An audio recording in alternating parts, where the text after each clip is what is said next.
और भाइयों, अभी हाल ही में विधानसभा चुनाव के परिणाम सामने आए हैं। विधानसभा चुनाव में असम में तीसरी बार, पुदुचेरी में दूसरी बार और बंगाल में पहली बार भारतीय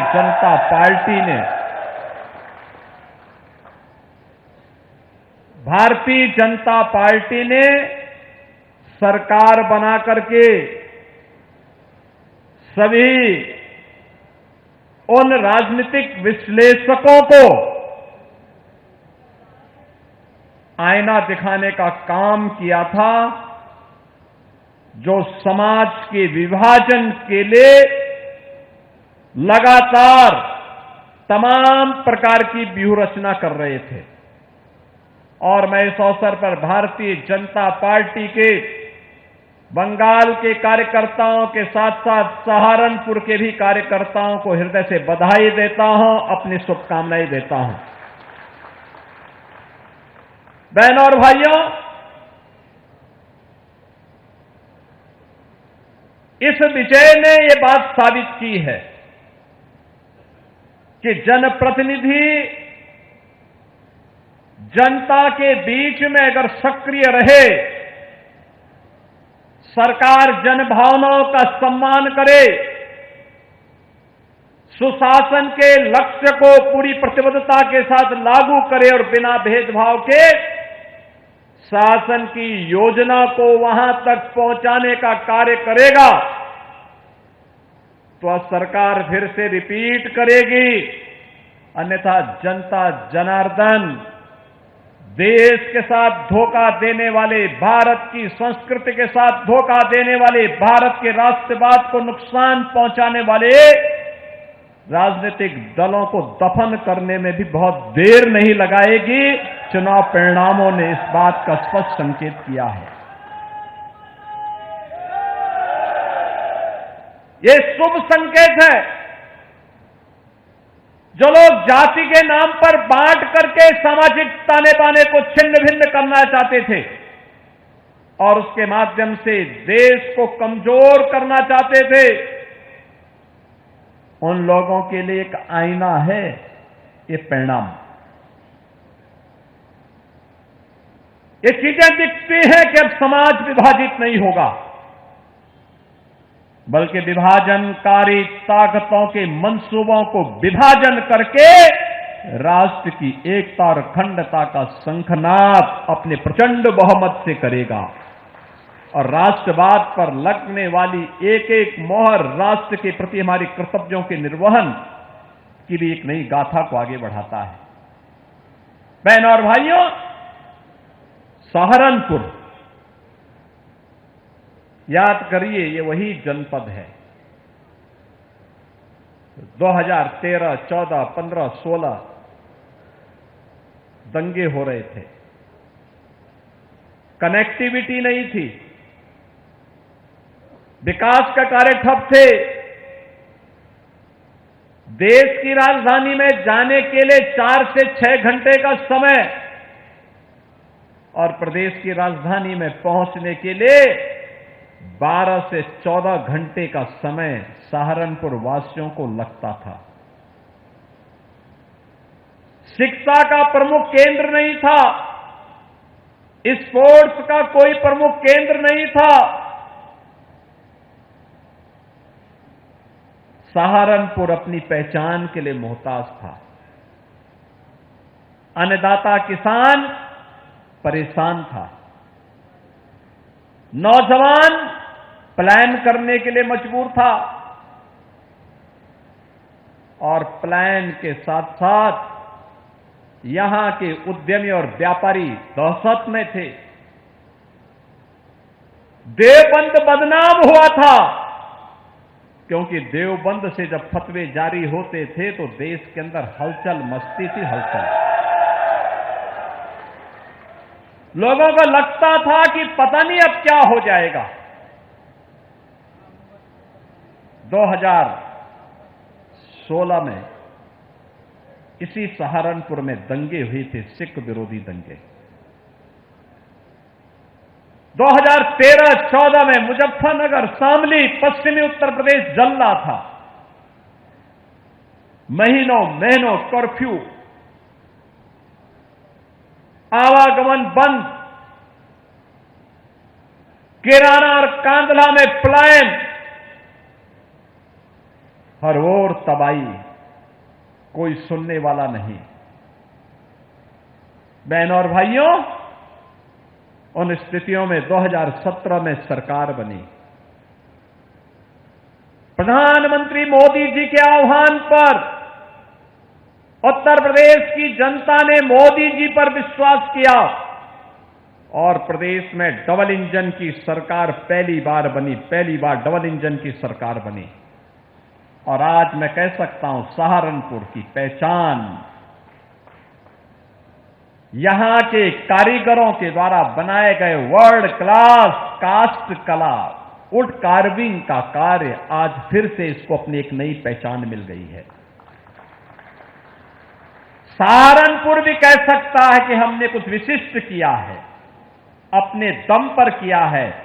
वह है कास्ट कला, उसको फिर से मंच मिला है, प्लेटफॉर्म मिला है, एक नई पहचान मिली है। सहारनपुर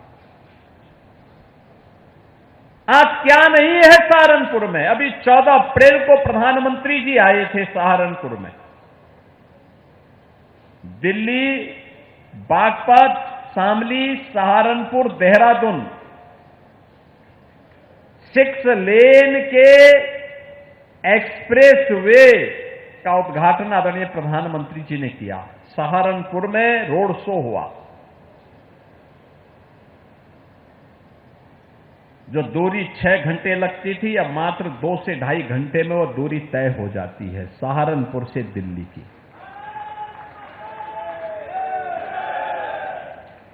इस इकोनॉमिक कॉरिडोर में पहला इंडस्ट्रियल और लॉजिस्टिक का हब दिल्ली और देहरादून के बीच में सहारनपुर में ही हम बनाने जा रहे हैं और इसके लिए कार्य प्रारंभ हो गया है।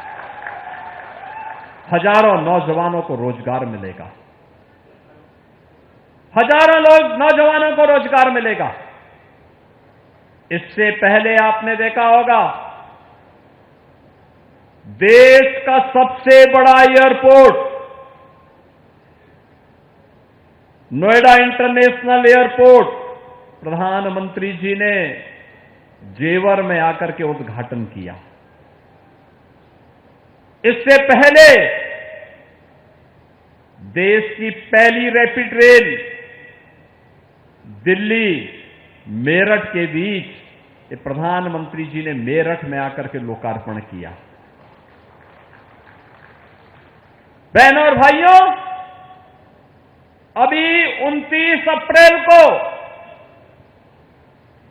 मेरठ से प्रयागराज के बीच 6 लेन का लगभग 600 किलोमीटर लंबा देश का सबसे बड़ा एक्सप्रेसवे प्रधानमंत्री जी ने उद्घाटन किया है।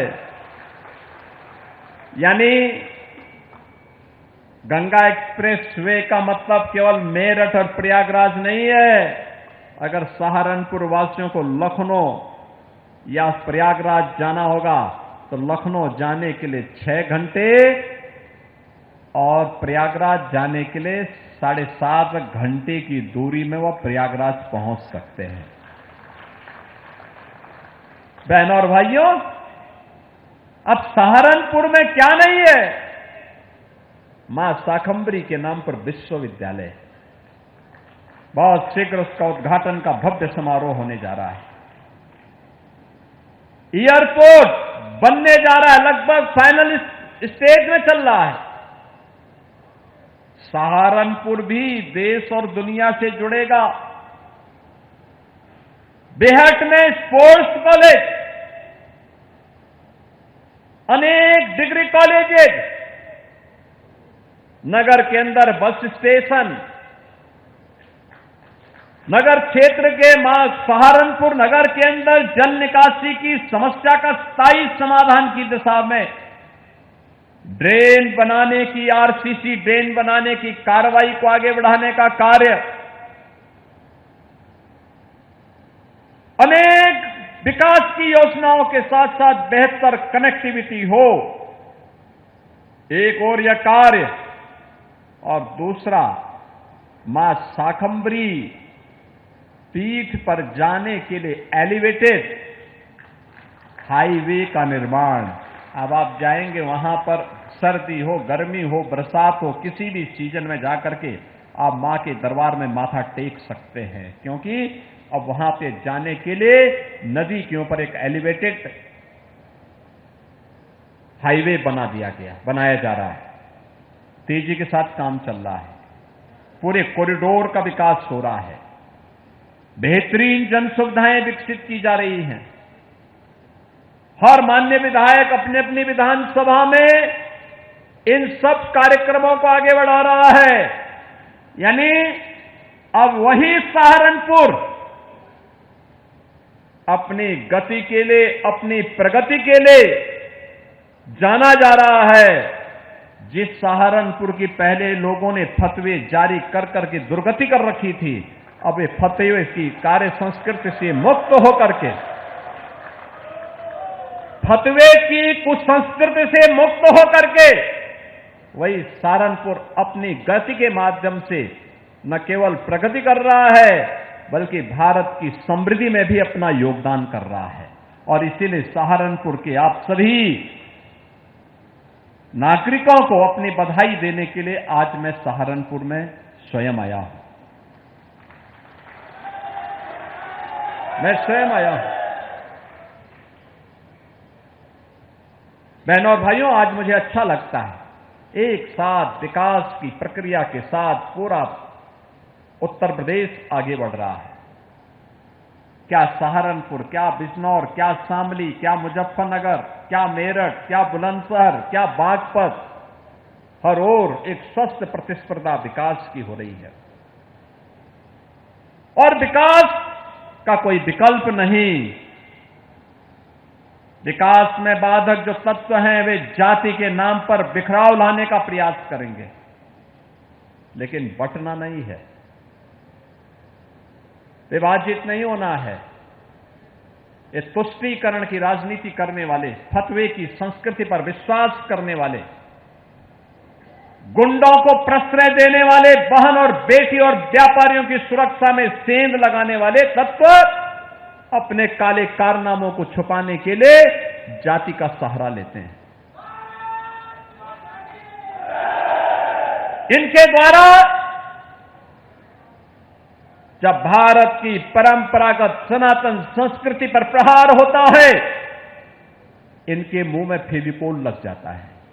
ऐसे लगता है जैसे कि कुछ हुआ ही ना हो। भारत की सनातन परंपरा को अपमानित करने के लिए इनके द्वारा मनगढ़ंत मुद्दे गढ़े जाते हैं, बढ़ाए जाते हैं, उन्हें अपमानित करने की साजिश रची जाती है, समाज में अलगाव पैदा करने का कुत्सित प्रयास किया जाता है, हर पेशेवर अपराधी को और माफिया को प्रश्रय देकर के प्रदेश के नौजवानों के सामने पहचान का संकट खड़ा किया जाता है। लेकिन बहनों और भाइयों, अब हमारा उत्तर प्रदेश बदल चुका है। अब वो बीमारू नहीं है। उत्तर प्रदेश अब भारत की अर्थव्यवस्था का ग्रोथ इंजन है, ग्रोथ इंजन। अब बीमारू नहीं कह सकता कोई। याद करिए, आज से 9 वर्ष पहले आप लोग यूपी के बाहर जाते थे, अपनी पहचान छुपाते थे। आज आपको पहचान नहीं छुपाना है। आज तो आप कहीं जाते हैं, कोई पूछता कहां से आए हैं, आप कह देंगे सहारनपुर से, आप कह देंगे यूपी से। 9 वर्ष पहले तक जो लोग यूपी के नाम पर, सहारनपुर के नाम पर मुंह नाक सिकोड़ते थे, आपसे 10 कदम दूरी बढ़ाते थे, आज आप देखते होंगे कि आप जैसे यूपी बताएंगे, जैसे सहारनपुर बताएंगे, सामने वाले के चेहरे पर एक चमक आती है, और चमक ऐसी होती है जैसे कोई अपनों की चमक होती है। ये सम्मान है आपका, ये पहचान है आपका। इस पहचान को बनाए रखने की तैयारी ये इसलिए हुआ है। हमने समाज को जाति के नाम पर बांटने वाले ताकतों से सावधान रहते हुए, सामाजिक ताने बाने को छिन्न भिन्न करने वाले तत्वों से सावधान रहते हुए, बिना रुके, बिना डिके, बिना झुके, प्रधानमंत्री मोदी जी के मार्गदर्शन में विकास के, समग्र विकास के कार्यक्रमों को भी आगे बढ़ाया है, और बिना भेदभाव के शासन की योजना का लाभ समाज के प्रत्येक तबके को बांटा है। प्रत्येक तबके को, वंचित को वरीयता मिली है, पिछड़ों को प्राथमिकता मिली है। हर वंचित के घर तक उसकी योजना पहुंचाने का कार्य किया है, और उसका परिणाम आज हमारे सामने है। उत्तर प्रदेश विकास कर रहा है। आज जब मैं देखता हूं, हम भर्ती करते हैं, कोई भी पुलिस की भर्ती करते हैं, सहारनपुर के 400-500 नौजवान एक साथ भर्ती होते हैं। आखिर 400-500 नौजवान किसी घर के तो होंगे। आज सुबह ही मैं 3 विभागों के लगभग 500 नौजवानों को नियुक्ति पत्र दिया, उसमें भी सहारनपुर के नौजवान थे। हर जनपद का नौजवान आज नियुक्ति पत्र प्राप्त कर रहा है। पहले क्या होता था? भेदभाव होता था, क्षेत्र का भेदभाव, जाति का भेदभाव, पैसे का लेन देन, सिफारिश। हमने कहा भी नहीं, सरकार आई, हमने कहा भी देखो भेदभाव किसी के साथ नहीं होगा। प्रधानमंत्री जी ने मंत्र दिया है सबका साथ सबका विकास का, इसको लागू करेंगे।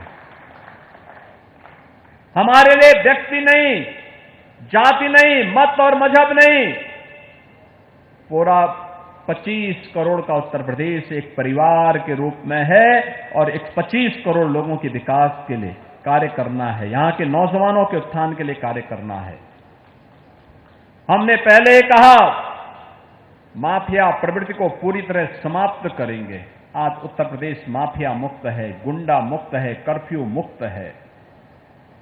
अब कोई जन्माष्टमी में रोक नहीं लगा सकता, अब कोई कावड़ यात्रा को रोक नहीं सकता है। अब आपकी विरासत से जुड़े हुए किसी भी कार्यक्रम पर किसी की को दृष्टि नहीं लगेगी। आज किसी बहन और किसी बेटी की सुरक्षा पे कोई हाथ डालने का दुस्साहस नहीं कर सकता है। आज किसी अन्नदाता किसान का कोई शोषण नहीं कर सकता है। आज किसी व्यापारी का कोई अपहरण करने का दुस्साहस नहीं कर सकता है, और अगर किसी ने किया तो फिर उसका अंजाम भी क्या होगा यह भी वो जानता है। और इसीलिए बहनों भाइयों, आप सबको मैं सजग करने के लिए आया हूं। जो ये प्रगति है, डबल इंजन की गति के कारण इस प्रगति को बनाए रखना पड़ेगा, निरंतरता देनी पड़ेगी। इस प्रगति के आधार हैं ये जनप्रतिनिधि जो मंच पर बैठे हैं। इन जनप्रतिनिधियों के प्रयास का परिणाम है। इन्होंने जो मेहनत की है, जो प्रोजेक्ट लेके आए हैं, वे प्रोजेक्ट आज शिलान्यास उद्घाटन भी हो रहे हैं। अलग अलग प्रकार के प्रोजेक्ट हैं, कनेक्टिविटी के भी हैं। यहां पर तमाम प्रकार के वे प्रोजेक्ट भी हैं जो अब तक केवल और केवल फाइलों तक सीमित रह जाते थे। उसमें बेहट भी है, रामपुर मनिहारन भी है, सहारनपुर नगर भी है, सहारनपुर देहात भी है, नुकुड़ भी है, गंगो भी है और देवबंद भी है। आप सोचो 2131 करोड़ रुपए की इन परियोजनाओं का एक साथ यहां पे शिलान्यास और लोकार्पण हो रहा है, जिनमें 184 परियोजनाएं हैं 500 करोड़ की। इनका लोकार्पण है और 141 परियोजनाएं हैं, 1631 करोड़ की जिनका शिलान्यास हो रहा है।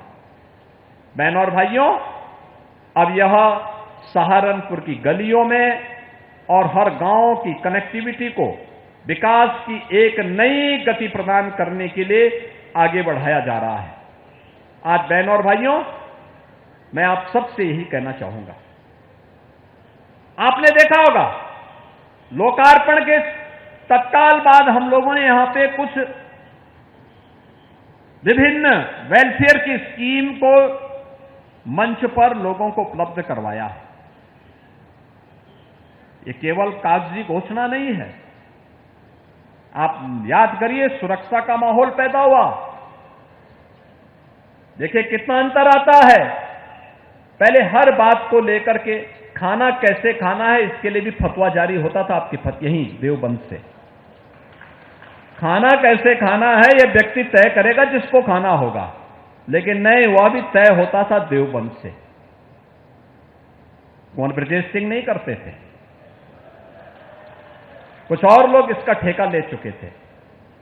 लेकिन उनको लगा कि व्यक्ति की स्वतंत्रता में बाधा नहीं बननी चाहिए, देश की सुरक्षा में कोई सेंध नहीं लगनी चाहिए। इसके लिए उन्होंने कहा कि यहां पे फतवे नहीं, देश की सुरक्षा का एक सेंटर बनना चाहिए। हमने कहा यहां पे एटीएस का एक सेंटर हम दे देते हैं, एंटी टेररिस्ट स्क्वाड बनकर के तैयार हो गया है, चालू भी हो गया है। अब हमारे एटीएस के कमांडो निगरानी करते हैं। कोई भी देशद्रोही सिर उठाएगा तो उसका काम तमाम होना तय है। कोई भी सुरक्षा में सेंध लगाएगा तो उसका अंजाम भुगतने को तैयार होगा। नौजवान के भविष्य के साथ जो खिलवाड़ करेगा उसको भी पता होगा कि क्या होने वाला है। बहनों और भाइयों, आज मैं इसीलिए आपके बीच आया हूं आपसे कहने के लिए, यह विकास ही आपके उज्जवल भविष्य की आधार बनने वाली है। यही आपकी प्रगति को और विकसित भारत और विकसित उत्तर प्रदेश के संकल्प को आगे बढ़ाएगा। आज पश्चिम उत्तर प्रदेश में जब हम आते हैं, मां शाकंभरी का धाम, नवरात्रि के दौरान लाखों की संख्या में श्रद्धालु आता है। अलग अलग राज्यों से आता, उत्तर प्रदेश के साथ उत्तराखंड, हरियाणा, दिल्ली, पंजाब, राजस्थान, अन्य जनपदों से बड़े पैमाने पे लोग आते हैं। बड़े पैमाने पे लोग आते हैं, वे दर्शन करते हैं, भूत होते हैं। बहनों और भाइयों, यही स्थिति, आखिर उसका भी तो पुनरुद्धार होना चाहिए। पहले तुष्टीकरण के नाते यही पैसा जो आज मां शाकंभरी धाम के पुनरुद्धार के कार्य के लिए और बेहतरीन कॉरिडोर के निर्माण में खर्च हो रहा है, यही पैसा पहले कब्रिस्तान की बाउंड्री वाल के नाम पर गरीबों की जमीनों को कब्जा करने में खर्च हो जाता था। याद करिए, अच्छी सरकारें चुनी जाती है तो हमने सड़क के लिए वही पैसा दिया है।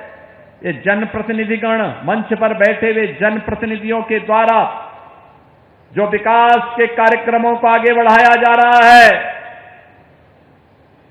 बड़े बड़े विकास के कार्य लाए जा रहे हैं। कहीं स्पोर्ट्स कॉलेज है, कहीं 2 लेन की सड़क है, कहीं 4 लेन की सड़क है, कहीं कॉरिडोर का निर्माण है, कहीं आरसीसी नाला है, कहीं विश्वविद्यालय है, कहीं पे महाविद्यालय है। ये वही पैसा है जो पहले तुष्टीकरण की भेंट चढ़ता था।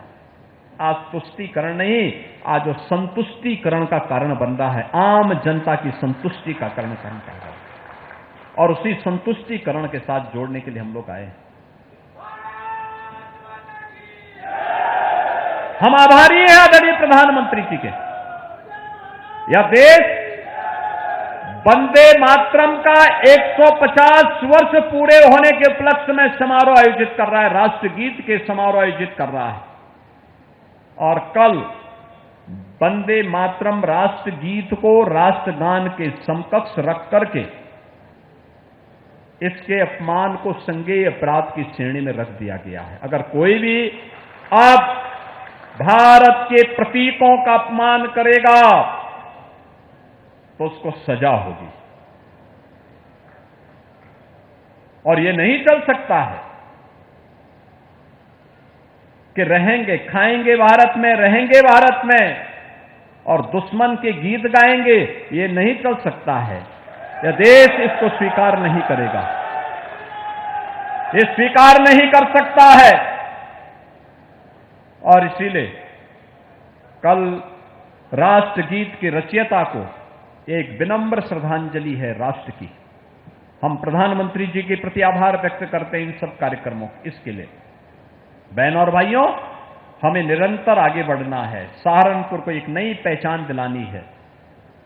यहां के जनप्रतिनिधियों के द्वारा जो प्रयास प्रारंभ किया गया है विकास के कार्यक्रमों का लेकर के, उन कार्यक्रमों को, चाहे वह राजीव कुंवर हो, मुकेश चौधरी हो, देवेंद्र निम हो, कीरत सिंह गुर्जर हो या फिर कुंवर ब्रजेश सिंह या जसवंत सिंह सैनी,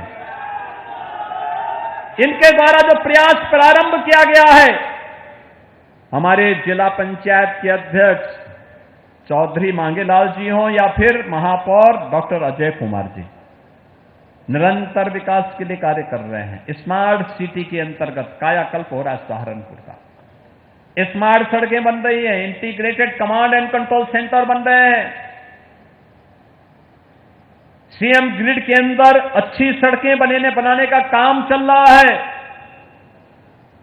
हम सबको इन योजनाओं का हमारा समर्थन भी होना चाहिए। जो योजनाएं बन रही हैं, उन योजनाओं में जनता जनार्दन की सहभागिता और उनकी मॉनिटरिंग भी होनी चाहिए। कार्य समय पे हो, क्वालिटी के साथ हो, कोई राष्ट्रीय संपत्ति को नुकसान न पहुंचाने पाए और कोई विकास की योजना को डाइवर्ट करने के लिए वहां पर फिर जातीय राजनीति का स्वांग रच करके तुष्टीकरण करने वालों को ही प्रश्रय न देने लग जाए। इन सब के लिए हम सभी को सजग होना पड़ेगा, सचेत होना पड़ेगा। और इसलिए बहनों और भाइयों, आज के इस अवसर पर मैं आप सबके बीच आया हूं। मुझे प्रसन्नता है, सहारनपुर आगे बढ़ रहा है, क्योंकि हमें चिंता होती थी सहारनपुर की, कैसे विकास होगा, कैसे गति आगे बढ़ेगी। लेकिन आज मुझे प्रसन्नता है कि सहारनपुर ने जो आपने सोचा भी नहीं होगा, ये डबल इंजन सरकार ने सहारनपुर को वह दे दिया है और लगातार देने जा रहा है, लगातार दिए जा रहा है। लगातार उन कार्यक्रमों को हम आगे बढ़ा रहे हैं। और मैं आप सबको इस बात के लिए आश्वस्त करता हूं कि विकास के मामले में, सुरक्षा के मामले में, नौजवानों के रोजगार के मामले में, औद्योगिक विकास के लिए, यहां के कारीगरों के सम्मान के लिए, अन्नदाताओं की खुशहाली के लिए, बहन और बेटियों की सुरक्षा के लिए, यहां के नौजवानों के उज्जवल भविष्य को बनाने के लिए सरकार वह सब कुछ करेगी जो सहारनपुर की आवश्यकता होगी।